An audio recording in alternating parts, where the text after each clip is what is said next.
Sa ilalim ng may sakit Classified siya. Alien Autobot Cooperation Act, kayo ay pumayag na i-share sa amin ang intel ninyo. Pero hindi ang advancement sa weaponry. Nakita mo namin ang kapayan ng mga tao sa digmaan. Sigurado magpupulot na rin ang kabuluhan kaysa kabutihan.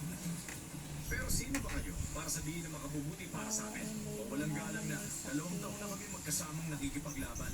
Dugo, pawis at kalawang isinusugal namin dito. Hoy sundalo, pinabayaran ka para bumaril, hindi magsalita. Bayaran mo yung mukha. At saka, Umupo po siya yung ng pinakabagong dugo, members ng team, nagsusuka siya. di ba dumating lang sila nung nagpadala ka ng message sa space? Kasi, Inimbita mo silang lahat dito sa Earth na wala nakakaalam sa White House. Teka muna, sandali lang Mr. Galloway. Dito yung napag-desisyonan. At kung ako tatanungin mo tungkol sa trabaho ni na Major Detox at ang team niya, masasabi ko na wala akong pinagsisisihan. Alam mo, sa totoo lang, General, kung ang presidente ang tatanungin at ang national security ang nakataya, lahat tayo pwedeng masisi. Sabihin nyo ha, ngayon, anong meron tayo?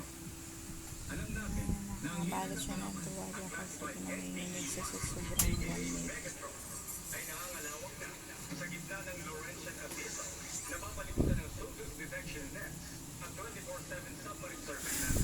Alam din natin na ang bagay na bigyan na lamang sa inyong alien all-spark ay nakatago sa isang electromagnetic zone sa isa sa pinaka-secure na naval base na sa buong mundo. Decepticons, natagpuan na natin ang SHAR. At dahil walang sino man ang makapagsasabi sa Malakas akin ka. kung ano na ang kailangan ng mga Malakas kalaban ka, ngayon, siya. isa na lang ang natatanging sagot. Malakas ka. Ang Autobots. Kasi, Nandito sila para hulihin kayo. Ano pa kung kailangan nila dito sa Earth? Kundi yun, ang Fallen. Muling mabubuhay. Pakiramdam ko meron pang darating.